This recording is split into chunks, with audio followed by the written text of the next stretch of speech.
से कोरोना महामारी इस देश में आई है, देश की अर्थव्यवस्था पूरी तरह से हिल गई है। गरीब ज़रूरतमंद लोगों को काफ़ी दिक्कतों का सामना करना पड़ रहा है। इसी को देखते हुए कई संस्थाएं आगे भी आई हैं। एक ऐसी संस्था से आज हम आपको मिलाने जा रहे हैं जिसका नाम है देवव्रज जन सेवा संस्थान। इसके राष्ट्रीय अध्यक्ष हैं कांग्रेस के वरिष्ठ नेता दयानंद शुक्ला जी।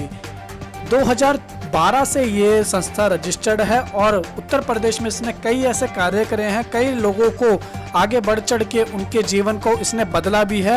आज उसी के राष्ट्रीय अध्यक्ष हमारे साथ, उन्होंने क्या कहा आप भी सुनिए। देवव्रज जन सेवा संस्थान जो है ये हमारी अपनी ही एनजीओ है और इसकी स्थापना हम लोगों ने 2012 में किया और 2012 में करने के बाद चूँकि उस समय यूपीए की गवर्नमेंट थी और कांग्रेस की सरकार होने के नाते मुनियप्पा साहब लघु सूक्ष्म उद्यम मंत्रालय में थे भारत सरकार के।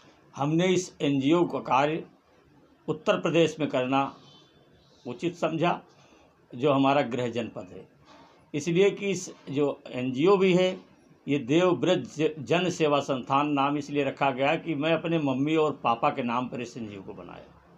हमारे पिताजी का नाम था श्री देवनारायण शुक्ला और हमारी माँ का नाम था श्रीमती ब्रजरानी शुक्ला। तो इन्हीं के सानिध्य में, इनकी देख रेख में मन में एक भाव आया, मन में एक विचार आया कि हम क्यों ना समाज की सेवा करें और समाज की सेवा करने के लिए कुछ ना कुछ रास्ता चाहिए कि समाज की सेवा किस माध्यम से करें। तो हमने इस संस्था का सहारा लिया और अपने मम्मी पापा के ही नाम पे देवव्रज जन सेवा संस्था बना के इसको रजिस्टर्ड कराया कि हमारी एक अपनी निजी जो संपत्ति थी, प्रॉपर्टी थी, जो लखनऊ से फैजाबाद जाते हुए नेशनल हाईवे पे ही एक निर्मल कुटिया नाम पे मैंने बना के रखा था, जो मेरी अपनी ज़मीन थी और अपना खुद हमारे नाम है वो, उसको मैंने संस्था के लिए समर्पित भी कर दिया।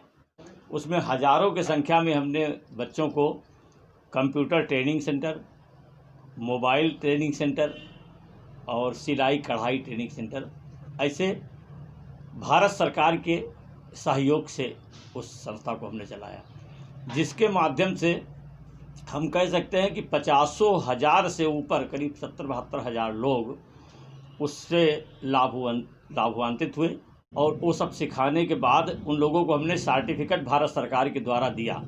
उसके साथ साथ जो बच्चे गरीब परिवार से थे ऐसा चिन्हित किया, जिनमें से अयोध्या, बाराबंकी, अमेठी, रायबरेली ऐसे डिस्ट्रिक्ट से लोग आते थे, उन लोगों के आने का और वहाँ समय देने का हमने वजीफ़ा भी उनको दिया। और जैसा अभी कोरोना आ रहा तो देखो हमारे जितेंद्र हैं, सुरेश चंद्र तिवारी हैं, जैसे कि संदीप अग्रवाल जी हैं, कि अभी हमारा कर्नाटका में बहुत बड़ा काम चल रहा है इसका। कोरोना जिस दिन से शुरू हुआ उस दिन से कर्नाटका में हमारा वहाँ के डीसी साहब ने हमें लेटर भी लिख के भेजा है कि एनजीओ ने बड़ा अच्छा काम किया है। सर नमस्कार, मेरा नाम जितेंद्र मीणा है। मैं देवव्रज जन सेवा संस्थान रजिस्टर का राष्ट्रीय कोषाध्यक्ष हूँ। हमारी संस्था 2014 से एक्टिव है और समय समय पर जन सेवा के कार्य करती रहती है। हमारी संस्था ने भी कोरोना काल के अंदर भी नई दिल्ली रेलवे स्टेशन और दिल्ली के कई जगह पे, जैसे आपका प्राचीन हनुमान मंदिर, वसंत कुंज के अंदर जितनी झुग्गी झोपड़ी है वहाँ पे खाना वितरित करा और राशन की किट वितरित करी है। जब हमारी संस्था रजिस्टर हुई थी तब हमने फंडिंग तब सरकार की तरफ से कुछ सहायता मिली थी, परंतु वर्तमान के अंदर हमारी संस्था जो है वो सेल्फ फंडिंग जुटा रही है। मतलब हमारे मित्रगण और कुछ जो समाज सेवी है उनकी तरफ से कुछ योगदान मिलता है, उसी के माध्यम से हम कार्य करते हैं। सर कोरोना काल के अंदर जैसे ही लॉकडाउन शुरू हुआ था, हमने लगभग रोज़ हमारा 1000 लोगों को भोजन वितरित करने का कार्यक्रम चला और राशन की किट हमने उन इलाकों में प्रोवाइड कराई जहाँ पे झुग्गी झोपड़ी थी, जहाँ मतलब लोग रह रहे हैं, उनके पास बनाने के साधन है परंतु कच्चा सामान अवेलेबल नहीं था।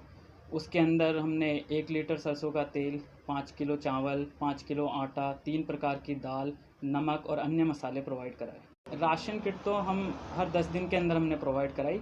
बाकी भोजन जो गरीब मजदूर बेसहारा लोग थे इनके लिए हम रोज़ भोजन अवेलेबल करवाते थे। कौन कौन सी जगह पे कराते थे और क्या टाइमिंग रहती थी उसकी?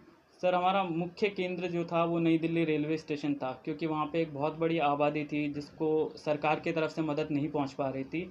वहाँ पे कार्य करने वाले मज़दूर, गरीब लोग जो काफ़ी संख्या में वहाँ मौजूद थे। तो लगभग दोपहर 12 बजे से 2 बजे तक हमारा वहाँ पे खाने का प्रोग्राम चलता था, जिसके अंदर हमने सभी को वहाँ पे भोजन उपलब्ध कराया। रात का खाना भी हमने कई बार वहाँ पे पहुँचाया, पर मुख्यतः हम वहाँ पे दोपहर का खाना पहुँचाते थे। और प्राचीन हनुमान मंदिर जो आप कश्मीरी गेट के पास है, वहाँ पे भी हम रेगुलर 500 लोगों का खाना रोज़ बँटवाते थे। सर, हमारी संस्था की तरफ से अगला प्लान ये है कि आप देख रहे हैं महामारी दिन प्रतिदिन बढ़ती जा रही है। अस्पतालों के अंदर जगह नहीं है और लोगों का स्वास्थ्य निरंतर बिगड़ता जा रहा है। तो लोगों तक हम कोशिश कर रहे हैं कुछ ज़रूरी प्रकार की दवाइयाँ उन तक पहुँचाई जाएँ और भोजन का कुछ सामान उन तक उपलब्ध कराया जाए, ताकि ज़्यादा से ज़्यादा लोगों को मदद हो सके। Audio Jungle.